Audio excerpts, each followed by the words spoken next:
The boat regatta has been part of the maritime heritage of the Delta and the Riverine people of Nigeria. It represents the cultural heritage usually presented in ceremonies of colorful events and bring together large fleets of decorated canoes with flags and buntings displayed by artistic peddlers who exercise skills and dexterity. Cosmologically, the general perceptions and crafts of the people are related to their immediate environment. This can be said of the over 400 nationalities that lives in Nigeria. Generally speaking, majority of the inland communities in Nigeria trace their deities or place of worship on hills or special stones, while those of the coastal and riverine locate theirs on water.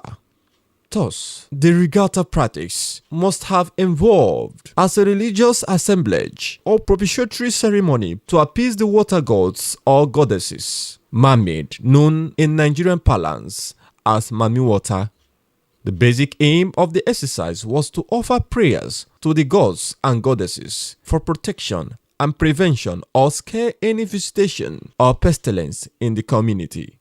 The appeasement canoes were expected to carry the chief priest or priestess at the center to pour libations to propitiate water gods or goddesses. Where there were threats to these traditional worshipping water sites, new assemblages had to be developed to defend their sites, sectors, and territorial waters, and where necessary to launch attacks on enemy canoes or villages.